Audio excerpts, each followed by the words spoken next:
think a lot of people have misinterpreted my statement as some form of an apology. It's anything but an apology. I stand by everything I've said.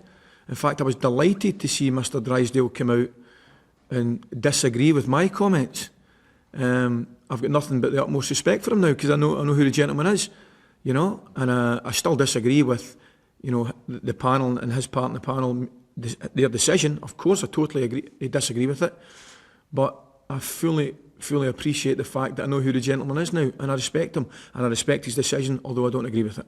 Ali, just in relation, you say you've got no regrets and you stand by what you said, but given that, and I know you've distanced yourself from any kind of form of threats and stuff like that, but given you know the passions of people involved in all that's going on with Rangers just now, and also you know that there are people out there who, you know, maybe aren't quite as, you know, common sense, don't have the common sense or the intelligence that the likes of yourself or whatever. Shouldn't you have chosen your words a bit more carefully in terms of the... So you want me to make my comments with a view to how the lunatic fringe will react? Is that what you're telling me to do? I'm not telling you that, but don't you have to consider the effect that your comments might have when you're saying this so publicly? Only the same way you have to consider your comments. You've got a responsibility as much as I have to tell the truth and give an honest opinion. That's all I'm doing.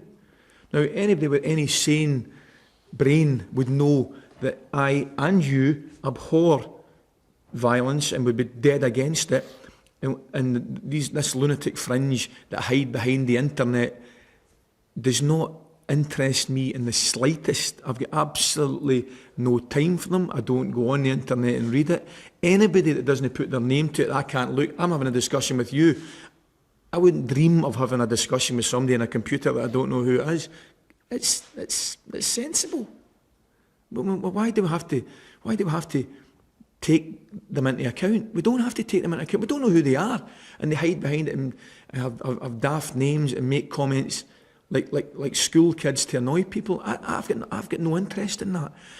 I do have a responsibility, 100% have a responsibility to do the right thing, but I also have a responsibility to tell the truth to the Rangers support and indeed the Scottish football public.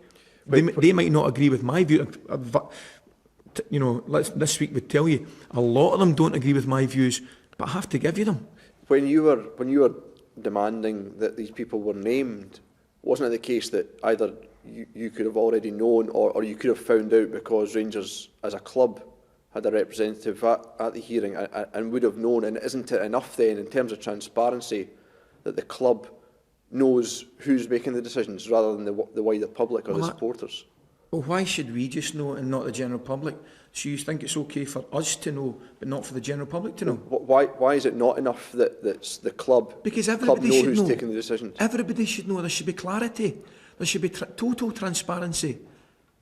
You know, why is that necessary? That's not working. Okay, we know, but you don't know, so it's all right. Everybody should know. But these people are putting themselves up there, and as far as I know, they don't get...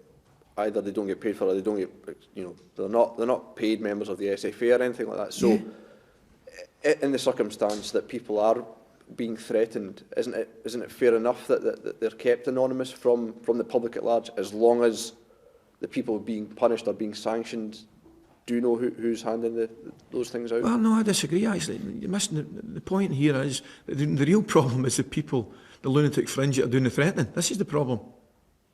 So that's a problem for the police or authorities. The problem that we have is we should know who the people are. Because if you want to go on an appeals committee, you want to go on any committee, why would you want to go on with anonymity? On the transfer embargo itself, I just wonder, I know you don't think it's a fair punishment, but given that the club still owes reasonable sums of money to a number of clubs for transfers, isn't it in some way that quite a just punishment then, if they are precluded from buying players again for a period of time? Yeah, I can understand that argument. Of course I can, but I would possibly say, you know, give the club a chance to pay the monies back. You know, if a new owner come in, you know, give the new owner the opportunity to, you pay our outstanding debts to certainly the clubs that we owe money to. I mean, that's personally speaking, that's of paramount importance to me. You obviously want to pay all monies you're due to whoever it may be, but certainly to football clubs as well. There's an argument morally it should be the right thing to do, and that's Rangers go down to Division 3, right? Morally that might be the case if it's a new co or indeed liquidation. That might be the correct thing to do. Is it the correct thing to do for Scottish football? Probably not, So everybody's got a dilemma, and that's how there's so many different varying opinions on it. Whether people like it or not, Rangers and Celtic are different because of the size and the magnitude of the size of the two clubs. Now, supporters of other clubs and some supporters of the Old Firm say, well, you can't have rules for some, you can't have rules for other. In an ideal world, that is 100% correct. Absolutely, I totally agree with that. But the fact of the matter is, would it be good for the rest of the SPL, Rangers going down to Division 3? The answer has to be no. I can tell you that I've already spoken to the administrators this morning, and they were very positive with news for me that they are close to getting a deal done with a potential purchaser. I didn't know, they didn't tell me who it was or get into any greater detail other than tell me they were very, very close, which was obviously encouraging. It goes without saying, if we were left with a team of kids, it would be extremely difficult to stay in the SPL. Not impossible, but extremely difficult. You've said all along, you don't do walking away, but as the situation becomes worse and worse, would you still want to be in charge here, in charge of a team, trying to potentially avoid relegation or whatever? Of course I would. This is this is our football club, and you can't pick and choose situations and say, look, you'll do this when this happens, and you're either in it or you're not. And that would absolutely not be an ideal situation. But if I'm lucky enough to be manager of the club at that particular time, then it's a challenge that we'll certainly face. Because there could be a job going at Barcelona, I'm not sure I've got the experience for that, actually. I'd certainly put crosses in the box from wider areas. That's and certainly in the last 4 or 5 minutes when we're needing a goal.